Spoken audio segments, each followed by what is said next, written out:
come up with a career that addresses all of these, at least not at the same time, right? And so ask yourself that.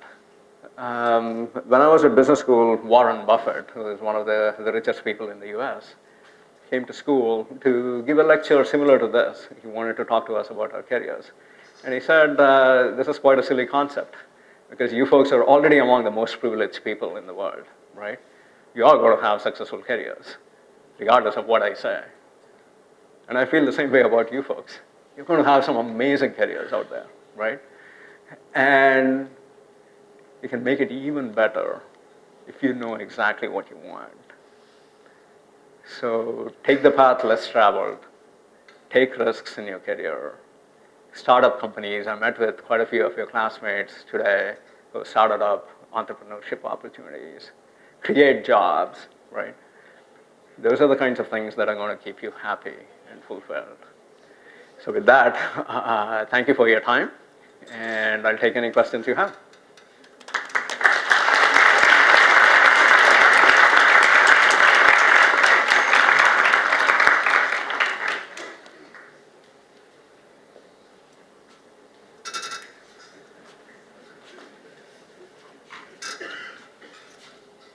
Anything? I told Prasad there'll be lots of questions.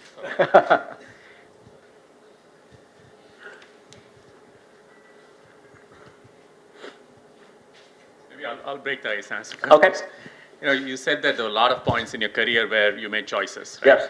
But, I guess it's more of maybe a science fiction type of question. Suppose you had made the opposite decision at each point. What would happen? Yeah.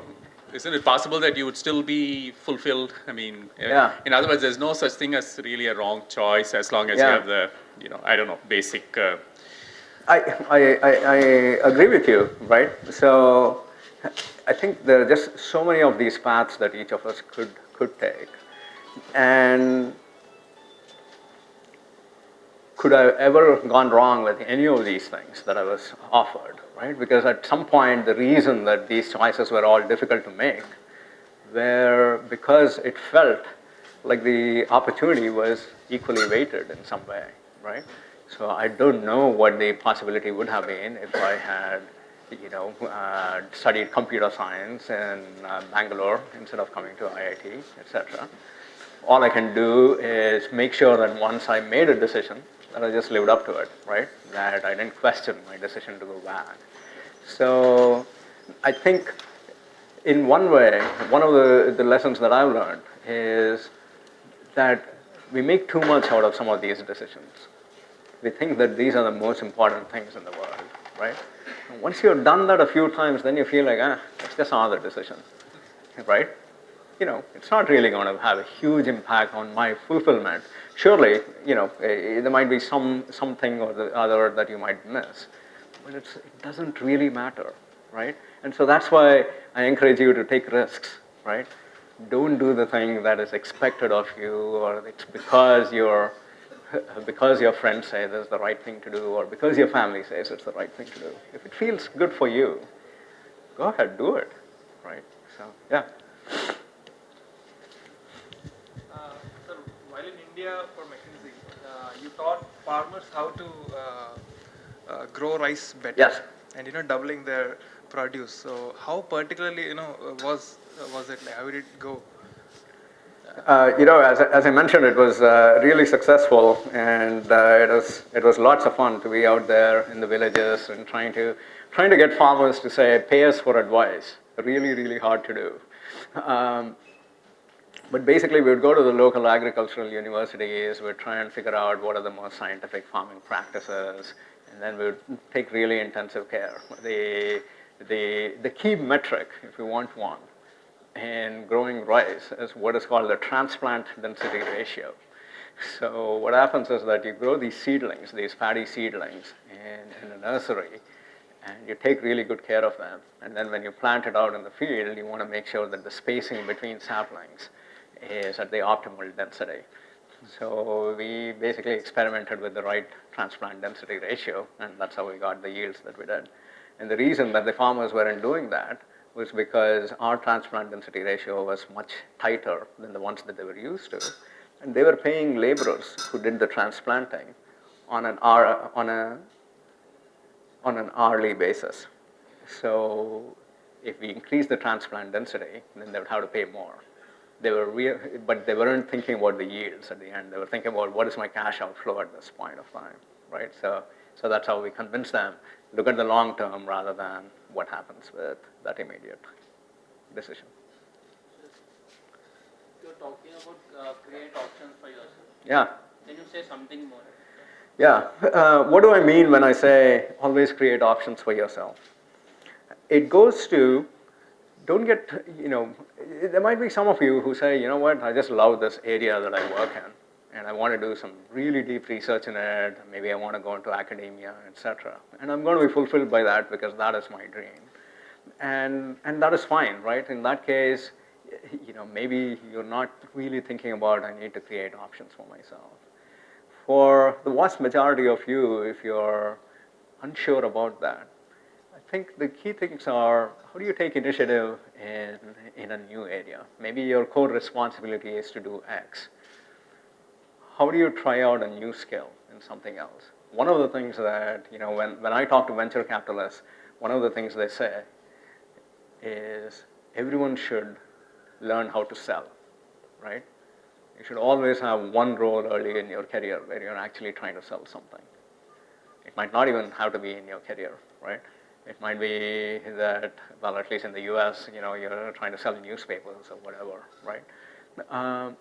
But that is something that they say, because that skill is really useful. Now, for a lot of technical people, they don't like it. They don't enjoy that kind of interaction. It's hard to take rejection. It's hard to figure out how do you convince someone else to buy your product. Shouldn't the product be good enough that people just realize the value of it? Well, guess what? They don't. That is why you have salespeople. And for you to know that and to understand that and to put yourself in your customer's shoes is really important, right? So creating options for yourself is really about taking on a diverse set of perspectives, meeting with lots of people who share very different ideas, thinking about different sets of roles. And there's a conventional wisdom that says that every jump you make, you always have to be moving vertically. I would say at least for the first 3 or 4 roles, it's fine if you're moving laterally, if you're covering lots and lots of different disciplines, because then you can put it all together into something that is very cohesive, right? So that's what I mean by creating options for yourself. Yes? Thank you for the enlightening lecture. I think it would be fair to say that the culture of rising above the ladder is still quite prevalent in India. It is not completely outdated. Based on your experience with HR analytics and people analytics, what would you like to say about the Peter Principle? The Peter Principle says that in organizations, people tend to rise to their levels of incompetence. If a person does a job well, he's promoted where he's expected to do something new. And so he stops being promoted the moment he stops learning. Like you said, Yes. the end of your career is when you stop learning. So I think in the Indian industry, this rising above the ladder culture is still prevalent. And do you think, based on your experience, that it promotes a culture of mediocrity across the hierarchy? A very enlightening question. So yes, I do think the Peter Principle exists, right? That you get promoted until your level of incompetence. Or, to put it more kindly, you would say that that is where people plateau. Everyone plateaus somewhere, and this is where those people plateau. Now, the corrosive effects of that are if they hinder someone else from growing, right? That if they are taking up a position that if someone else would do a much better job of. And in a growth organization, it's very easy to hide that because there are lots of opportunities all across the ladder, and so no one is being inhibited by someone who is occupying this prime spot. But if you have a more sort of, flat organization that is not growing as rapidly, then it can lead to lots of corrosive effects. And so one of the things from the HR side that we always try to do is to identify these people who we call blockers. And it requires lots of strength and conviction in the organization in order to do that. Usually these people aren't really bad, right? They're nice people, they're just plateaued. And it's really difficult to figure out, and there's so much loyalty that's built up towards them. It's really difficult. You're talking about humans who are not doing a bad job. It's just that they're blocking the opportunities for someone else. We try to be as humane with them as possible, right? And we try to figure out, are there other things they could do that would motivate them to continue rising? Or is it time for them to step aside and give someone else the reins, right? And those are the most difficult conversations that you have, and those are the kinds of things that, frankly, occupy lots and lots of HR people's time. You asked another question about just, there's this prevalent culture about promotions themselves. And we find that. So we asked people at Google, we said, what are the things that you think will be most satisfactory towards your career development? I said promotions. I said opportunities for cool projects, and then time with senior leadership. Those are the three things. So the next year, we looked at their career development or career fulfillment scores in our employee surveys. And then we looked at the people who had been promoted since the previous year. We looked at people who said they had opportunities to work on cool projects and opportunities to work with senior leadership. What we found was that the people who said between year 1 and 2 that they had more opportunities to work on cool projects, their satisfaction with career development went up 20 points. People who said they had more opportunities to interact with senior leadership went up 15 points. People who got promoted, their satisfaction with career development up 2 points. That is what you think you want. Once you get it, it's become an old story, right? Now you're on to the next thing.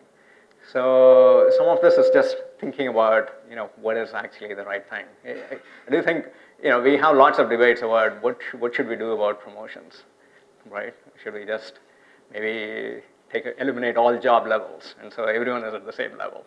So eliminate the need for promotions themselves. So we keep thinking about crazy ideas around that. In my team, looking at exactly this question, we call it our nature versus nurture project, which is looking at all the things that you brought with you to Google, and then looking at all the things that you were exposed to, all the people that you worked with at Google. It's not just really about working numbers in a spreadsheet. It's really about the approach that you have to problem solving. If I gave you a problem, what is the logical way in which you would unravel it? So that is one. The second one is what we call emergent leadership. Google is not a place where a top-down command and control kind of leadership works. If I told my team, go do this task and that tasks, then they would just revolt. In fact, half the people that interviewed me when I joined Google were people who now work for me. And one of them said, if you joined our team as the leader, why should I continue working for this team? Right? I have so many other things I could go do. Why should I stay here?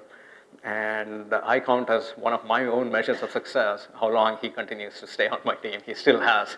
So far I'm doing an okay job. So emergent leadership for us is about, if you see something that is wrong, do you raise your hand and say, I'm going to take the initiative to fix it? Or do you just say it's someone else's problem, right? So that to us is emergent leadership. A third one is what we call role-related knowledge. So it is not as important as some of the other things, because what we believe is that people join Google. We want to hire people for Google, not for a specific job. And we expect that once they're there, they keep moving around the organization, right? But we want you to get off to a good start. So you should be qualified to do the job that you're hired for, but that's not the end of it. And then the last thing that we look at is a term that we call googliness.